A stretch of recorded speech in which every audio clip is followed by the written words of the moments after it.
Breaking news, this just in. China has detected signals from alien life. Central banks around the world are hiking interest rates and have hiked interest rates, which has resulted in stock market sell-offs around the globe. We're also seeing a huge crash and forced liquidations in the crypto market, which a lot of it is coming as a result of the contagion of the Terra Luna collapse, which happened last month. So let's dive straight into this week's episode.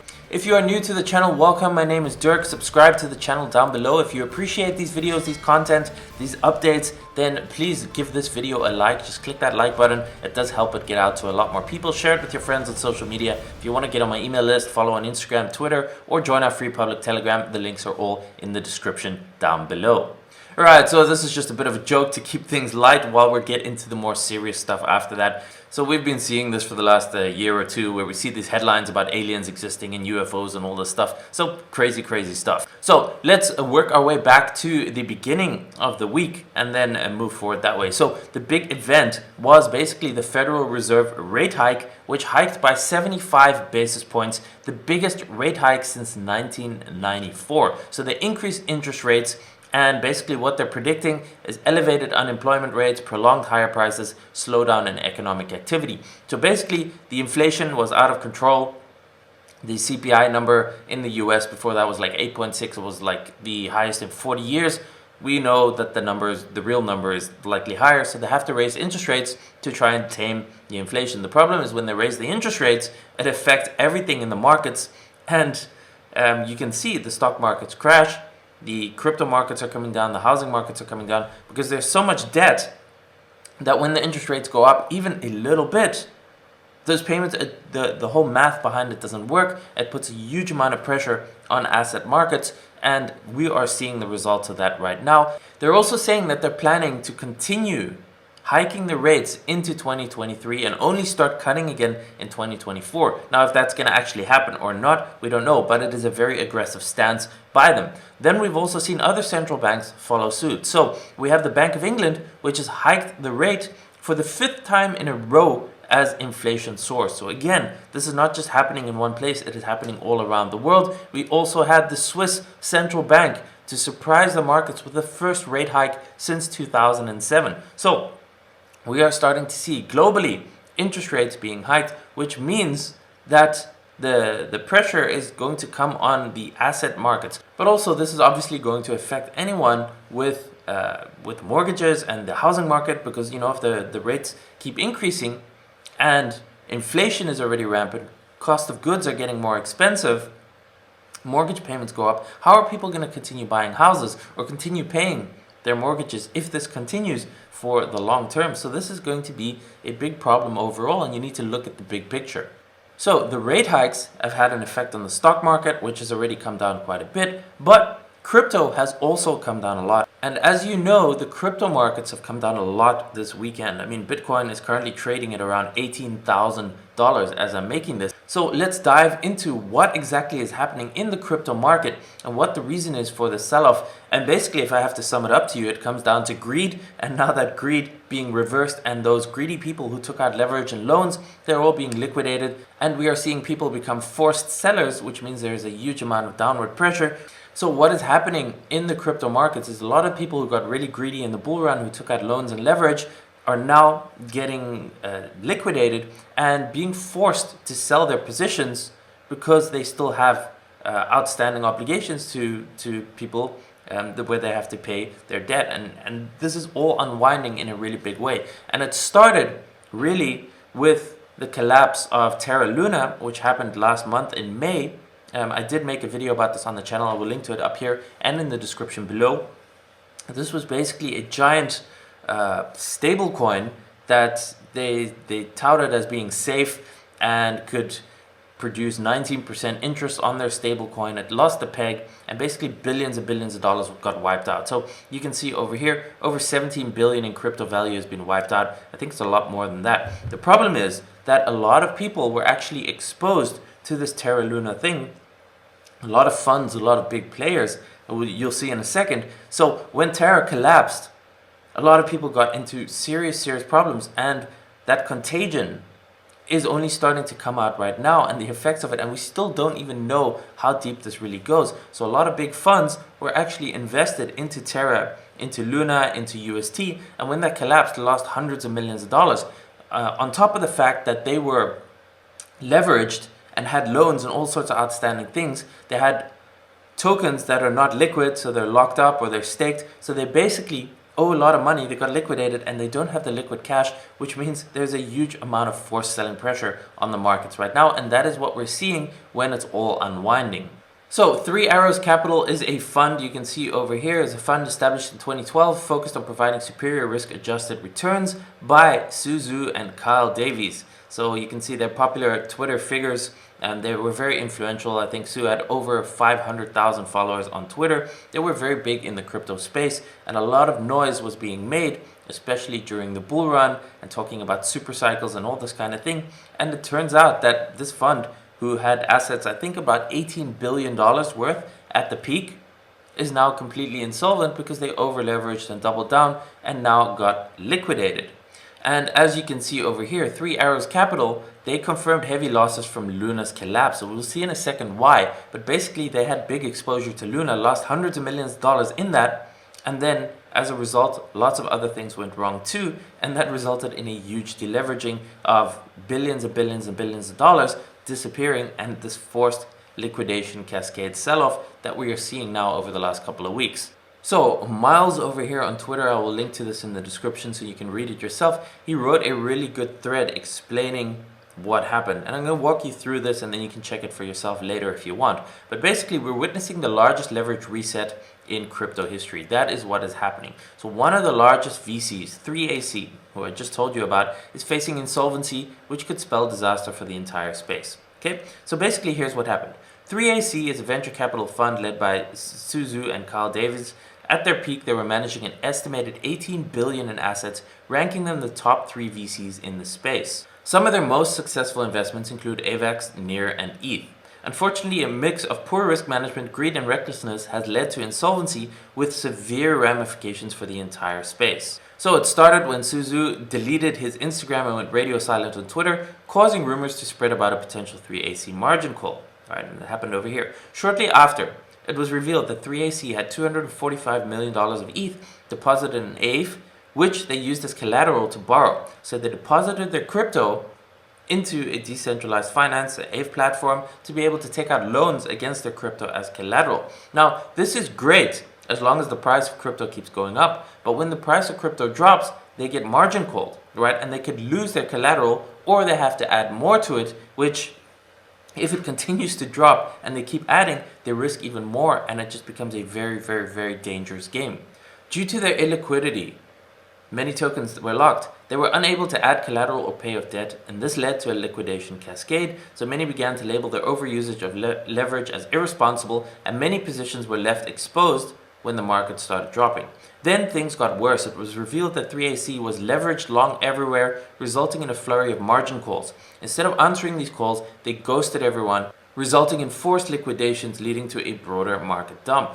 So as the ST-ETH saga unfolded, which was basically there's a protocol where you can put in ETH and it allows you to get ST-ETH, which is supposed to be a one-to-one peg with ETH based on what is going to happen where Ethereum 2.0 is going to move to the merge. It gets very technical, you can dive into that yourself. But basically they had a lot of exposure to ST-ETH and ETH, and they were dumping a lot of it. So basically what was happening over here is the beginning of 3AC's woes can be directly tied back to the collapse of Luna and UST, as I told you in the beginning. So 3AC supposedly borrowed money off investors and deposited into Anchor, which was the protocol for UST, Terra Luna, without informing those investors. So they took, allegedly, $560 million worth of funds that were invested with them, and they put it into this super risky protocol that was paying them 18 or 19% a year, which if anyone really did any research and you look into that, you would know that something like that, that sounds too good to be true,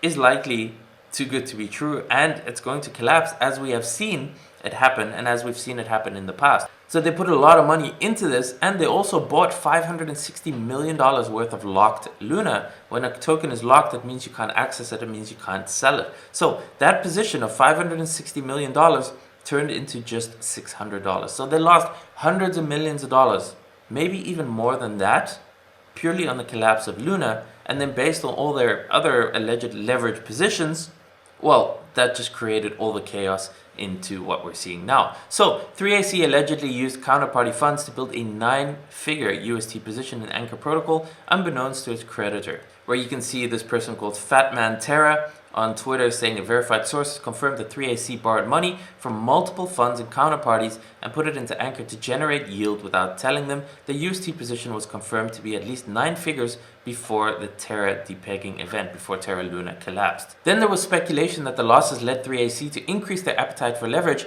as a form of chasing losses. So like many investors, VCs and asset managers like 3AC and Celsius, that's another one, we'll get to that in a second, got overconfident in the heat of the bull market, and basically they got insanely greedy. That is what it seems like. They leveraged and over-leveraged and leveraged and doubled down again, and ultimately when they were wrong and the prices come crashing down, well, then everything unwinds and they basically go bankrupt, which is a shame. $18 billion. $18 billion under management. Absolutely insane. So this is the real problem. Why does this affect crypto more? Well, 3AC, they borrowed from lots of major lenders. So they borrowed funds from FTX, Celsius, BlockFi, Nexo, and BitMEX, meaning that if 3AC lost the money that they borrowed, the lenders can also get affected, which means there's just a contagion effect around the crypto space, and there could be potentially lots more funds or lenders or other platforms that could have serious problems or end up becoming insolvent as a result of 3AC going under. So we don't know what is going to happen. Again, a lot of this is rumors and speculation. Obviously, we can't see the books. We don't know the exact standing of everything, but I mean, it looks pretty bad. So basically, we have to see what's going to happen. So 3AC is basically considering asset sales and rescue. Maybe they could sell their remaining assets. You can also see over here their primary holdings, so the tokens and the coins and the projects that they were invested in. They might still have these tokens that are locked that will still get unlocked, which means that when they get unlocked, if they have to sell to be able to meet obligations or repay debts, it means there could be even more selling pressure on these various coins and tokens that are listed over here, which means, you know, if you have any of those or if you're thinking about that, keep this in mind because that could cause further dump on these specific coins. So I ran through this pretty quickly. The link will be down below. You can go and read it in detail and click on the various links and all the other paths that this rabbit hole takes you on. But needless to say, 3AC is having a big problem. They're probably insolvent.